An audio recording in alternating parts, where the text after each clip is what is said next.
Hoje a gente começa a página 215, mas tinha aquela conversa nossa da semana passada, se nós faríamos o capítulo inteiro, né, capítulo 9 inteiro. Eu acabei desistindo. Eu acho que acabei desistindo na 223. Então, são 3 textos até 223. Acho que vai dar certo. Acho que vai rolar. Então, vamos lá. Senhor, muito obrigado. Nos abençoa nessa noite. Dirige, Senhor, esse tempo nosso aqui. Nos dá a graça do Teu Espírito Santo, sabedoria, discernimento, e seja benéfico, Deus. Seja bom para cada um de nós. Oramos em nome de Jesus. Amém. Bom, João capítulo 7, do versículo 10 até João capítulo 8, versículo 59. Chamando a atenção de vocês só para a primeira página do capítulo 9, que o Zé chama a atenção da gente, né, do leitor.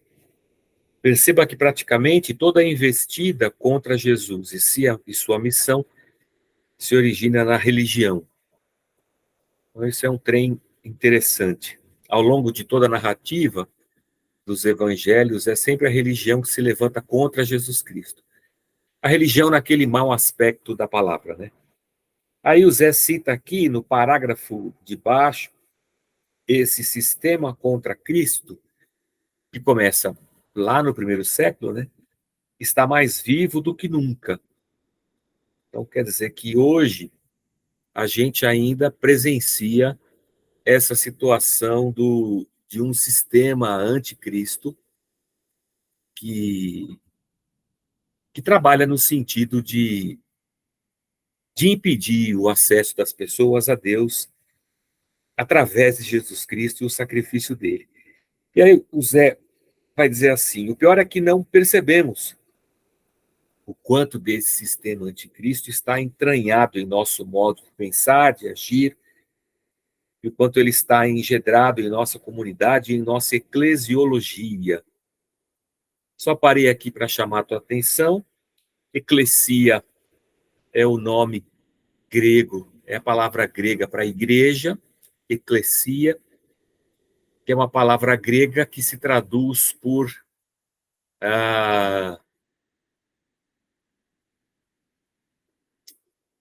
agora aqui me fugiu, ó.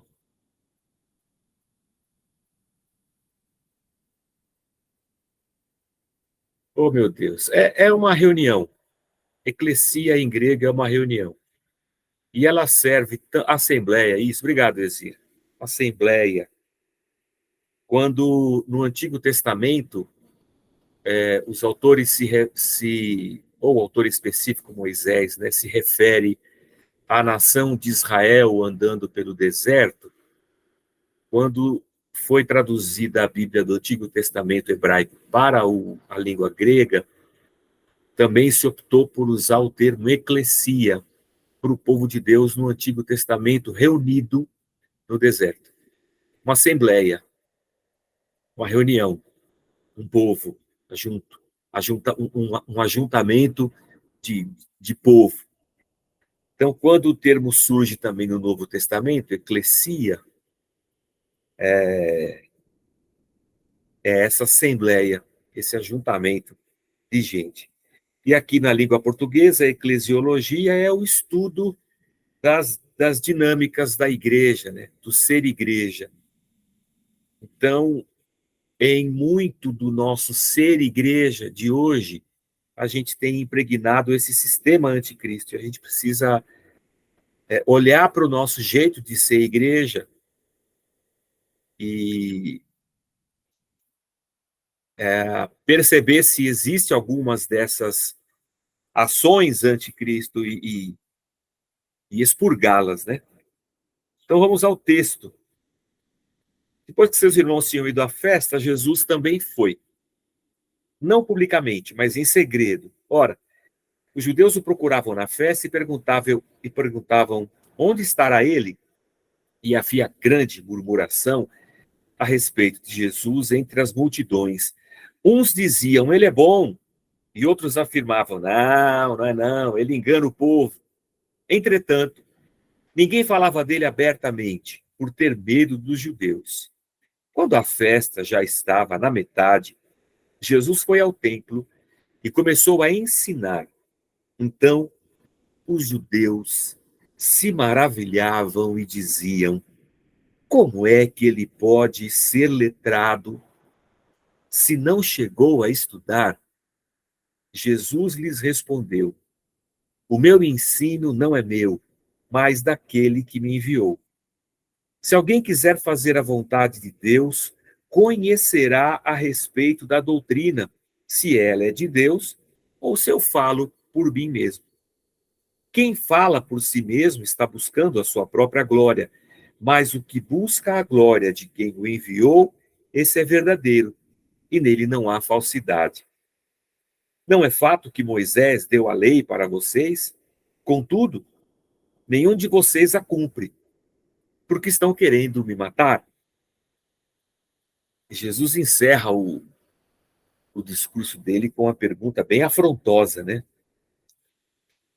Vocês têm a lei de Moisés, e a lei diz que não é para matar ninguém, não é para assassinar, e vocês querem me matar. Por que que vocês querem me matar? Nesse primeiro diálogo da lição de hoje, eu chamo a atenção para um embate que a gente tem dentro da igreja evangélica já há muito tempo, a respeito do estudo, da capacitação, da, da necessidade da igreja e da comunidade se voltar para o texto e, mergulhando no texto,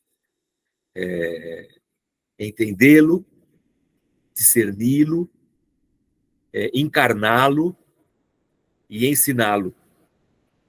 Aí o Zé vai dizer assim, que aquele povo lá, apesar de ter a lei, e eles a tinham, eles não percebiam em Jesus Cristo a manifestação de Deus.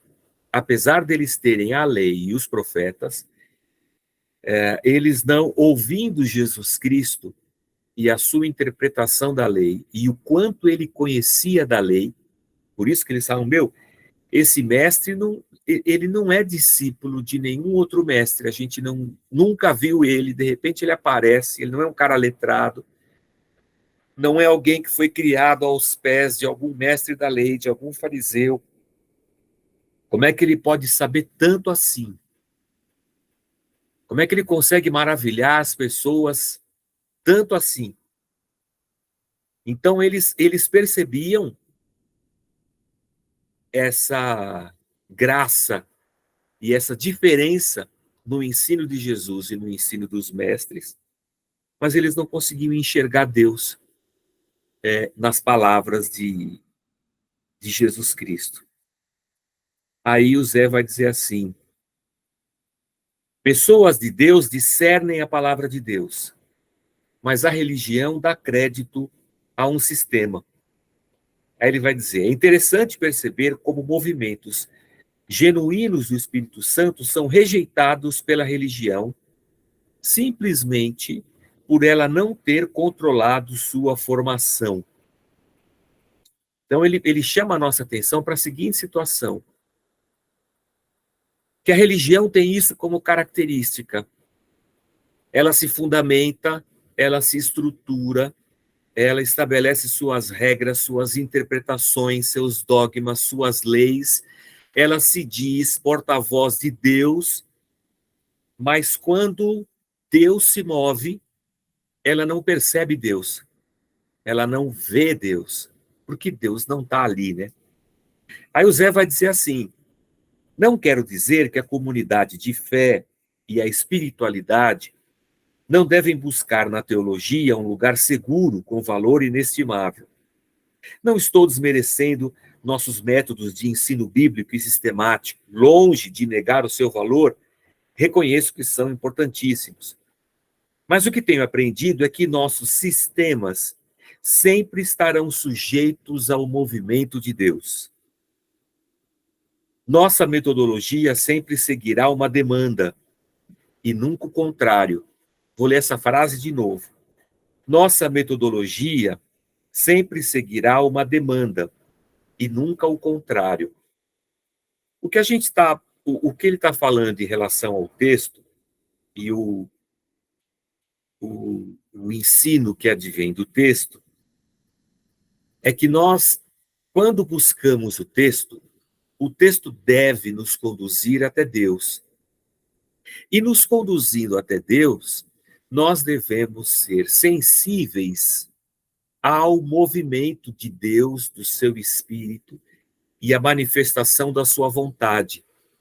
Diferentemente da religião, que cria toda a sua estrutura e se opõe ao movimento de Deus, porque o movimento de Deus, ele é sempre um movimento libertador, que vem atrapalhar a estrutura religiosa formada. Então, o que o Zé está dizendo não é que a gente não deve estudar, não, a gente deve estudar, e muito, a palavra de Deus. Só que o nosso estudo e o nosso aprofundamento no texto não deve criar uma estrutura tal que deixe de perceber Deus, de conhecer Deus, que se perca pelos caminhos das muitas letras e não consiga mais discernir Deus no dia a dia. Aí ele vai dizer assim, ó, não criamos escolas para atrair alunos. Nós criamos escolas porque nós temos alunos. Ou seja, eu não vou estabelecer uma metodologia para atrair gente, porque essa é a demanda. Não, não vou atrair gente porque eu quero encher as minhas salas. Se eu tenho gente nas minhas salas, eu vou ensiná-las.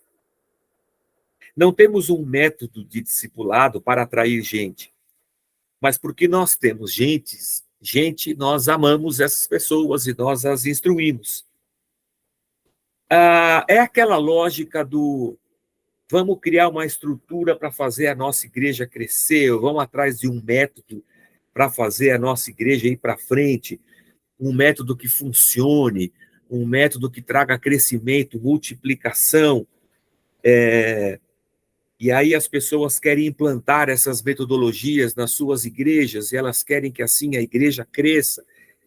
Mas a igreja cresce porque Deus acrescenta os que são salvos. A igreja cresce porque o evangelho é pregado. A igreja cresce porque Deus está se movimentando, curando, libertando, atraindo, restaurando vidas, famílias.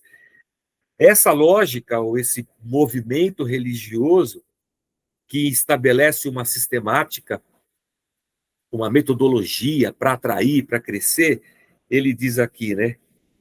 É como se o movimento do espírito só começasse quando a tecla de iniciar fosse pressionada, quando o projeto do líder se inicia, como se o Espírito Santo estivesse a serviço do sistema e não o contrário. Há dois perigos aqui. Não tá, agora eu vou sair do texto, tá? Do texto do livro, inclusive. Há duas coisas interessantes. A primeira delas é quando, e eu acho que olhando lá para o primeiro século, a gente pode perceber isso. O judaísmo se enche tanto da lei, que a lei se torna praticamente um deus deles. E eles tendo tanto da lei, estão longe de Deus. Mesmo com tanta lei, eles estão longe de Deus.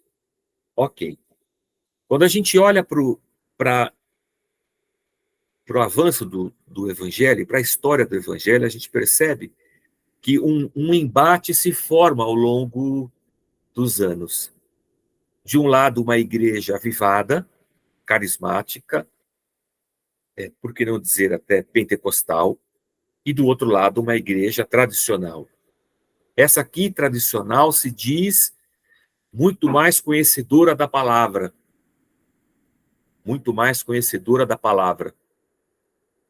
E por isso, ela trava um embate contra essa aqui, que, entendendo que não deve se aprofundar, porque o Espírito Santo vai revelar todas as coisas, então eu não preciso gastar meu tempo estudando, porque o Espírito Santo vai revelar.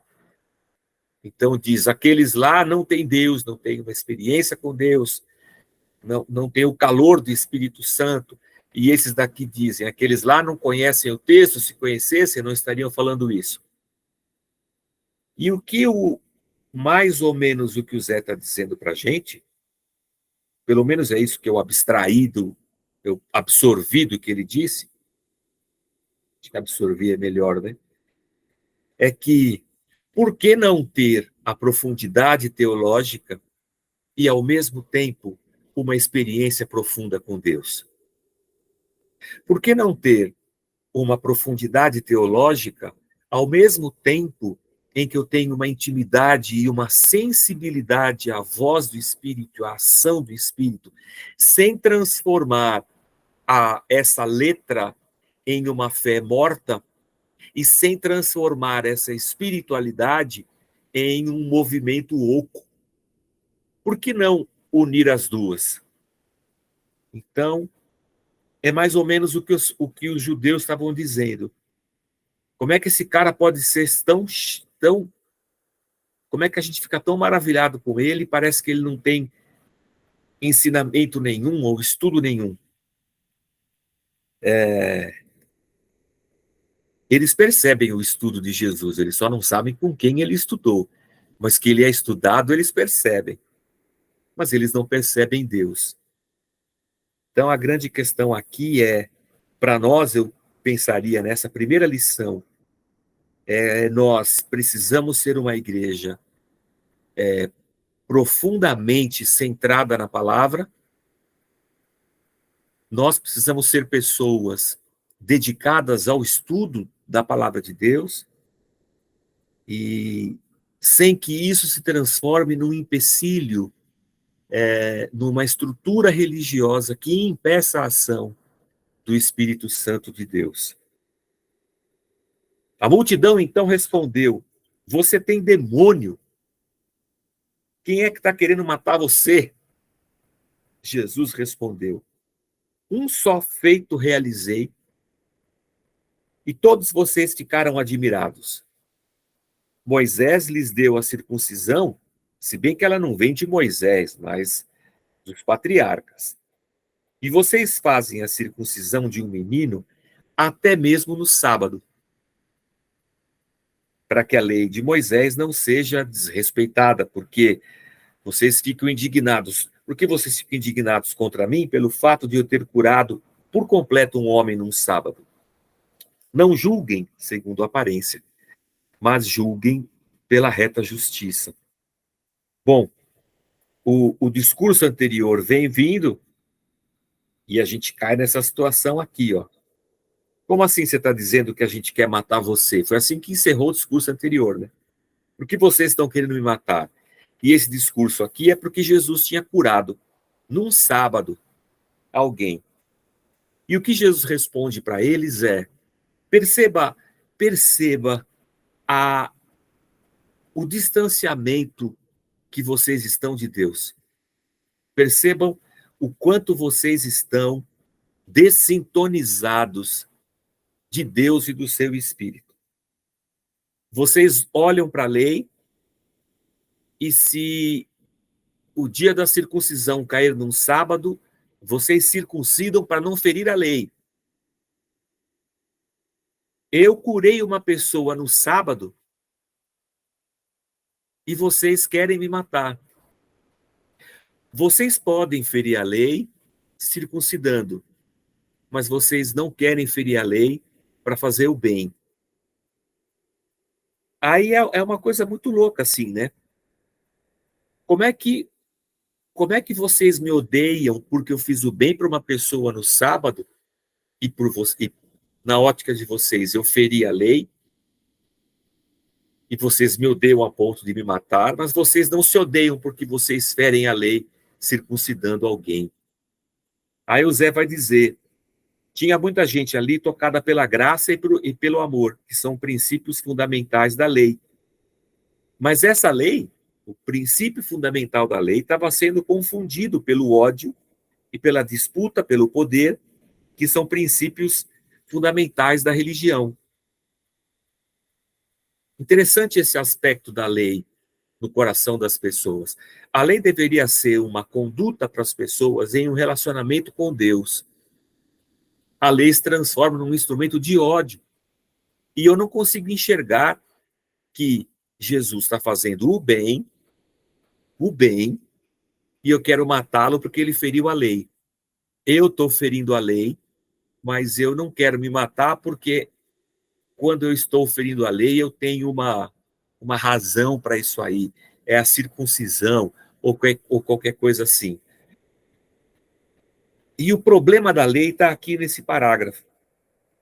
A lei era capaz de fazer um homem cheio de ódio recuar sua arma e não matar, pois previa punições. Assim, o infrator pesaria suas atitudes de um lado e as consequências de seus atos do outro, e talvez não cometesse o homicídio, mas a lei não tinha poder de transformar o ódio no coração em amor. Ela conseguia mudar atitudes externas, mas nunca a essência de alguém. Por isso vemos tanta gente cometendo crimes terríveis às escondidas, pois o indivíduo não se importa com o que diz a lei, sim em não ser visto.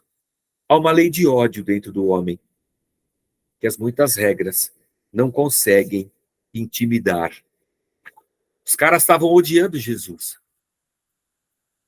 Odiavam Jesus fazendo o bem. Como é que eu posso odiar Jesus fazendo o bem e usar como argumento a lei? Como é que eu posso usar Deus como a lei que Deus deu como argumento ao próprio Deus contra o próprio Deus encarnado? Então, isso é um negócio maluco, né? A lei que Deus deu, eu estou usando contra o próprio Deus que encarnou aqui entre nós e está trazendo o ensinamento da lei para a gente. E a religião tem essa característica, a lei tem essa característica dentro da religião. Ela não transforma pessoas, ela não muda caráter, ela só aponta o pecado. E a lei sempre foi assim. Ela não tem outra coisa que ela possa dar.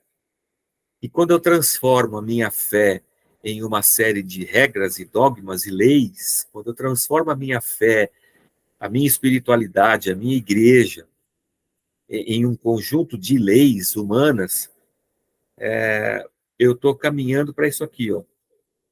E sem transformação interior, não há chance para o ser humano, né? Vocês ouviram o que foi dito aos antigos, não mate. E ainda, quem matar está sujeito a julgamento. Eu, porém, lhes digo que todo aquele que se irar contra o seu irmão estará sujeito a julgamento. E quem insultar o seu irmão estará sujeito a julgamento do tribunal. E quem o chamar de tolo estará sujeito ao inferno de fogo. O reino de Deus é diferente do reino de Israel. Não basta não matar. É preciso amar. Tem até aquele corinho que tipo, o Exir cantava esse corinho aí.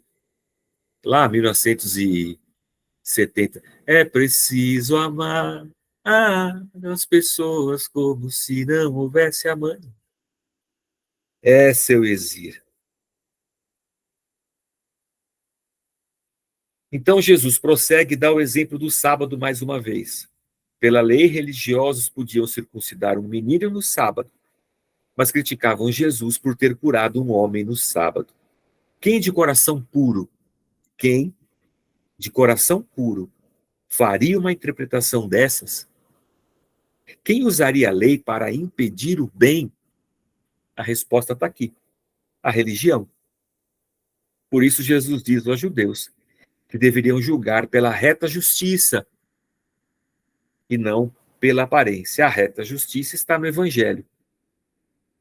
Pois só o Evangelho é capaz de fazer um homem poderoso cair de joelhos, reconhecer seu pecado e se tornar um discípulo de Jesus. A religião, por sua vez, é capaz de fazer um pecador contumaz justificar seu pecado pela lei e tornar-se um religioso. Hipócrita. Uma das coisas interessantes da minha jornada pela teologia, no segundo seminário, que foi o Servo de Cristo, foi o fato de ter entre os professores, eu acredito que a maioria deles, pastores de igreja. E há uma grande diferença, há uma grande diferença entre um pastor de igreja e um professor acadêmico. O pastor de igreja está sempre em contato com as ovelhas e a sua teologia sempre tem um cuidado, temor, uma espiritualidade, um quebrantamento. Ela nunca envereda pelo academicismo puro. E a maioria dos professores eram unânimes em dizer que todo o ensino e todo o estudo nosso ali no seminário deveria nos conduzir aos pés da cruz de joelhos. Se toda a teologia que a gente estivesse aprendendo não nos lançasse de joelhos aos pés da cruz, de nada ela valeria. Para nada ela serviria. E é isso que está no último parágrafo da página 220. Em nossos dias é urgente compreendermos os caminhos da reta justiça, a fim de sermos pacificadores, mansos, humildes de espírito, sempre com fome e sede de justiça, para sermos saciados e saciarmos os cansados. Há muita gente cansada da injustiça e do sistema religioso. Muitos procuram Cristo para lançar sobre ele seu jugo e receber um fardo leve, mas ainda não o encontraram. Aí a gente entra no próximo texto, que Jesus vai dizer assim: alguns de Jerusalém diziam: não é esse o homem que estão querendo matar? Eis que ele fala abertamente e ninguém lhe diz nada. Será que as autoridades reconhecem de fato que ele é o Cristo? Mas nós sabemos de onde esse homem veio.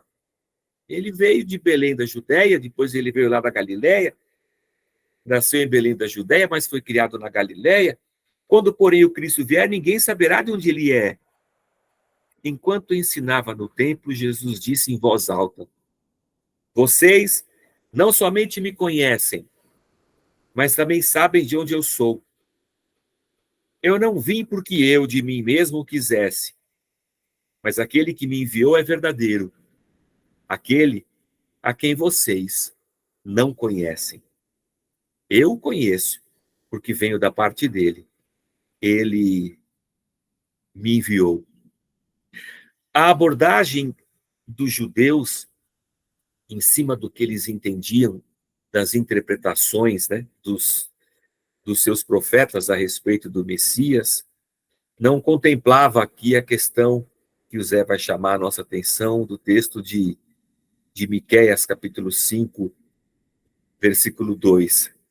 Eles viam em Jesus as atitudes do Messias, eles viam em Jesus os milagres do Messias, a única coisa é que eles sabiam de onde Jesus vinha, que ele era um filho do Zé e da Maria. Então, por isso eles pensavam assim: ele não deve ser o Messias, porque a gente sabe de onde ele vem. E aí Jesus dá uma lapada neles assim,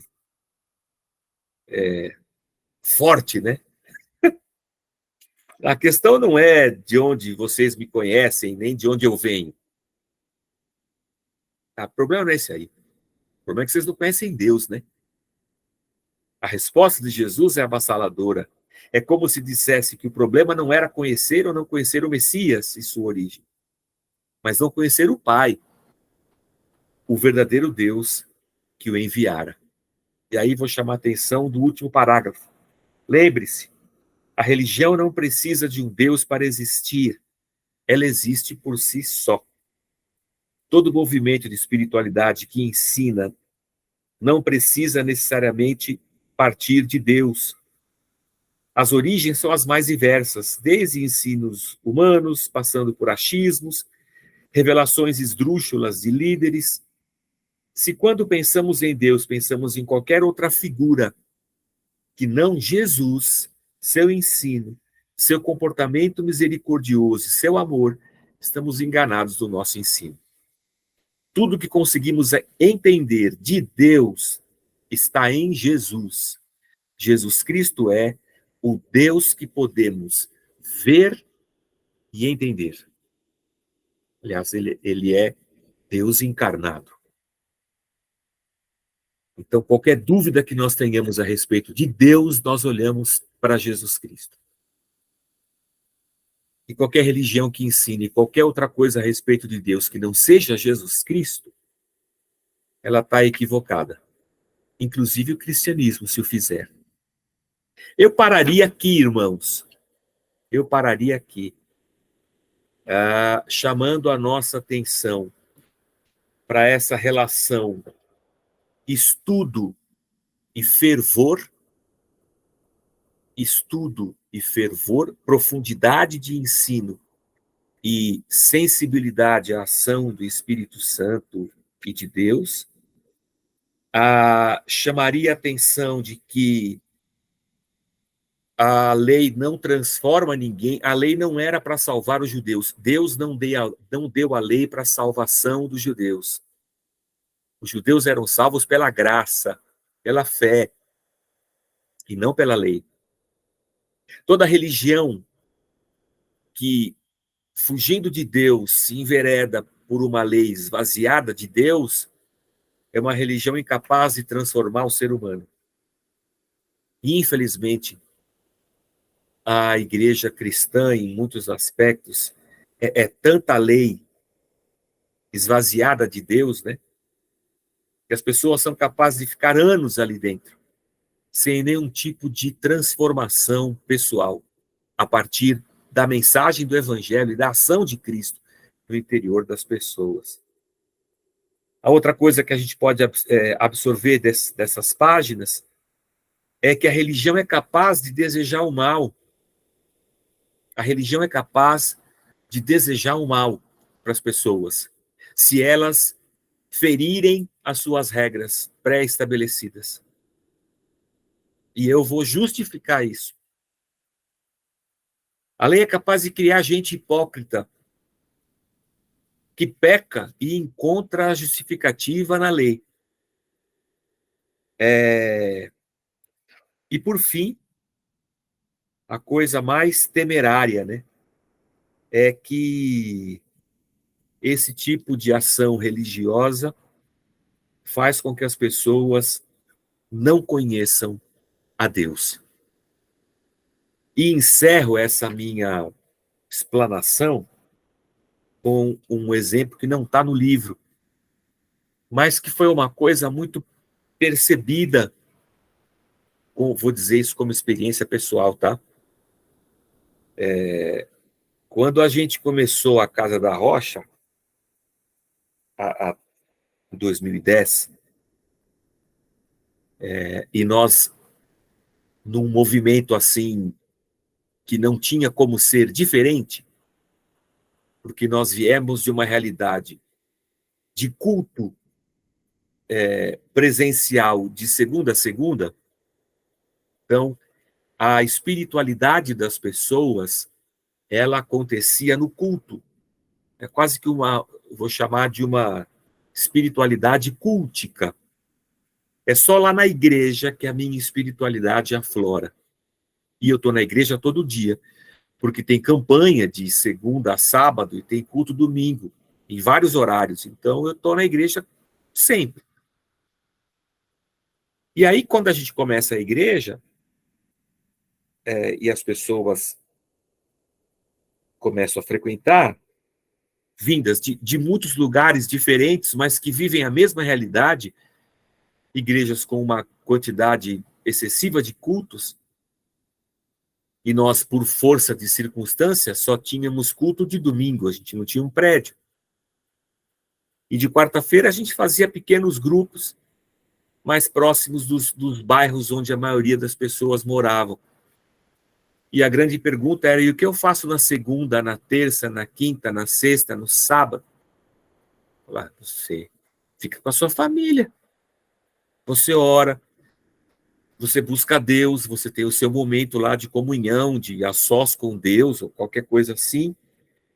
Mas as pessoas não sabiam se relacionar com Deus, a não ser através do mecanismo religioso criado dentro de uma estrutura e que só se manifestava no culto. Então, é um caminho interessante de muitos cristãos descobrindo Deus, a sua graça, porque não conheciam. Conheciam só aquele furdúncio do culto, mas não conheciam Deus. Meio como Jó, sabe? No final de Jó, lá no capítulo 42, Jó vai dizer: Senhor, eu te conhecia de ouvir falar, mas agora eu te conheço, porque eu estou andando com o Senhor. Então, não quero generalizar, sabe? Eu só quero contar que essa experiência foi muito marcante para a gente. Muita gente assim.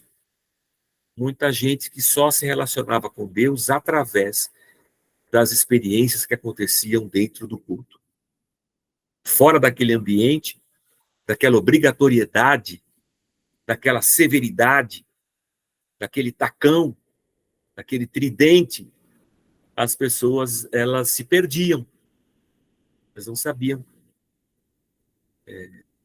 Aí é uma descoberta, né? Eu tenho uma esposa, eu tenho filhos, eu tenho família, eu tenho vida. Era muito interessante. Mas 9h10, o plenário está aberto.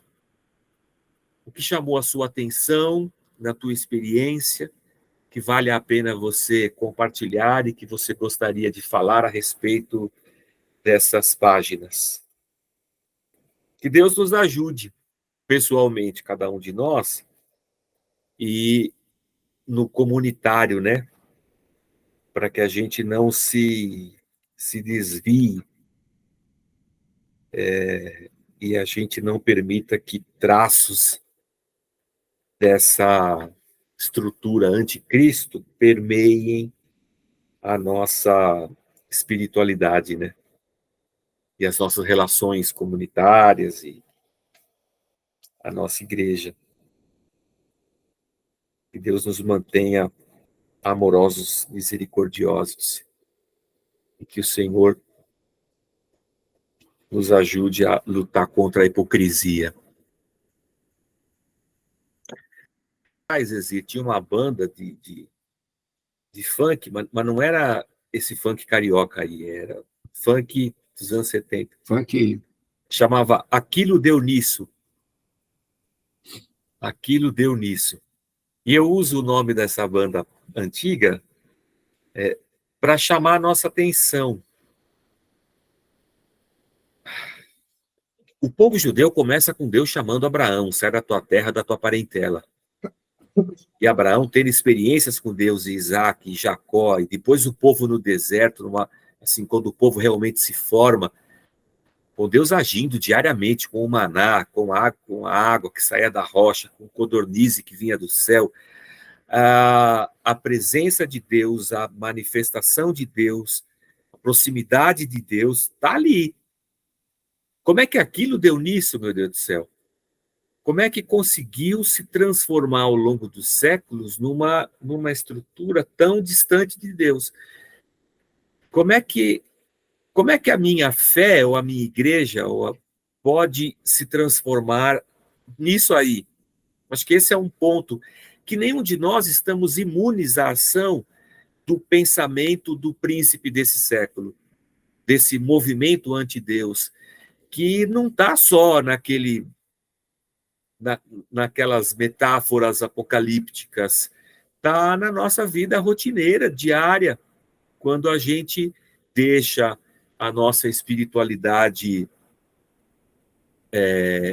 mística, né? Deixa de perceber Deus e de buscar o Senhor, e a gente transforma tudo isso num conjunto de regras e dogmas. Ou seja, isso é um caminho que, se a gente não tiver a coragem para confrontar, para procurar sentimentos assim dentro do meu próprio coração, e para lutar contra isso o tempo inteiro, eu vou dizer que é quase um movimento natural. Aquilo vai dar nisso se você não tomar cuidado. Se você não tiver os olhos abertos, né? Então, a gente tem que ter cuidado. E também, Exir, eu vou dizer para você que, assim como qualquer profissional quer sucesso na sua área, e qualquer profissional quer ter sucesso na sua área, quer ter um sucesso reconhecido, quer ter relevância, quer ter sucesso financeiro, quer se dar bem na carreira. Acho que todo profissional tem isso. O pastor também não está imune a esse sentimento. Então, o pastor também quer, e eu quero saber o que está dando certo hoje. Aí eu abro mão de anunciar o evangelho para implementar na minha igreja uma metodologia que o cara fez lá não sei aonde, ele já está com mais de 100 igrejas e ele está vendendo a metodologia. Eu faço curso, compro o livro e implanto aqui na minha igreja um pacote igual aquele lá e começo a pregar aquilo que ele prega lá e fazer o que ele fala lá, e aí eu transformei o evangelho de Cristo numa visão. Essa aqui é a visão que nós temos agora. É isso aqui que a gente tem que fazer. E eu não percebo. Quando eu vejo, eu já estou completamente sequestrado por aquilo lá. Quem não é daqui não é de Deus, quem sai daqui tá debaixo da palavra de Deus. Pronto. É uma loucura, é muito ruim. Quando você escuta as pregações do Tim Keller, ou você lê os livros dele, de alguma forma, eles são assertivos e às vezes até simples, porque é o evangelho puro de Jesus Cristo, aplicado ao contexto da cultura dele lá em Nova York. Mas a gente quer um método, né? Eu quero um jeito para dar certo. Eu encerro, já são 9h25, um testemunho do meu professor de missiologia, que foi missionário no mundo muçulmano por mais de 20 anos. E eu não sei se você sabe, mas a Espanha é muito próxima do Marrocos. O chifre da África, se pegar o mapa mundi, chifre da África é pertinho da Espanha. Então, eles conseguiam colocar uma rádio lá no extremo sul da Espanha e conseguir que essa rádio falasse em Marrocos, lançasse o seu sinal para Marrocos. E assim eles faziam, evangelizando em árabe, para que o som chegasse lá. E profissionalmente ele era comerciante de tapetes. E ele realmente vendia tapetes. Ele comprava os tapetes em Marrocos para vender na Europa e ele fazia esse comércio, mas ele usava esse comércio como estratégia para levar o evangelho, né? Para evangelizar. E ele contou o caso de uma vez, ele foi, uma pessoa entrou em contato com a rádio, que ouviu a rádio e queria conversar. E aí ele foi para o Marrocos. E ele marcou um encontro assim, no mercado central, onde estava cheio de gente, eu vou estar com uma camisa assim, o cara vou estar com uma camisa assada. Aí ele encontra o cara e morrendo de medo. Vamos ficar aqui, né? Vamos ficar aqui pelo mercado. E o cara falou assim, vem comigo. Saiu do mercado e começou a andar pelas vielas, e ele falou, agora eu vou ser morto aqui. Tô ferrado. O cara foi levando ele até chegar na casa dele. Entrou na casa, estava o pai, o avô, sei lá, o ancião, um monte de gente reunida. E aí o ancião diz para ele que ele queria ouvir falar dessa mensagem que ele falava, Porque há 20 anos atrás, tinha um enfermeiro americano com a sua esposa, que também tinham essa mensagem, mas que já não estava mais no país. E o casal de enfermeiros era, na verdade, um casal de missionários, que ficaram lá por 20 anos, sem ter nenhum resultado positivo de uma alma sequer. E, dado o tempo, eles voltaram para o seu país de origem. E agora, 20 anos depois, a semente plantada por ele estava no coração daquele ancião, que, ouvindo o neto, o sobrinho, o filho, não sei, contando a história que ele ouvia na rádio, diz: eu já escutei disso, e que bom que tem alguém falando disso de novo, chama aqui que eu quero conhecer a respeito disso. 20 anos depois, a semente frutificar pela mão de um outro missionário. Então, a gente, nesse mundo de resultado, nesse mundo de franquias, que se mede tudo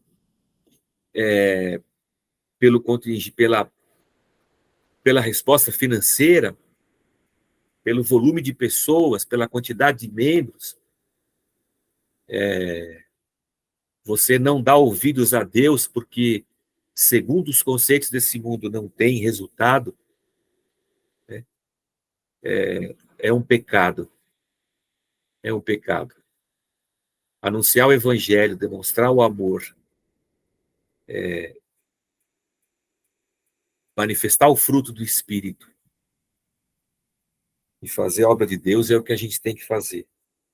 Porque quem dá o crescimento é Deus.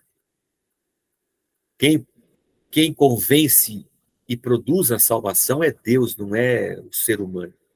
Eu não posso ser medido por coisas que não cabem a mim. O que cabe a mim é anunciar o evangelho. Porque se a gente fosse por esse caminho, talvez todos os apóstolos seriam um péssimo exemplo, porque todos eles foram mortos. Todos eles foram mortos. Então, eu que não quero seguir um cara que foi morto, eu quero sucesso. Mas interessante. Assim eu me despeço. Que Deus nos abençoe a todos e nos dê graça.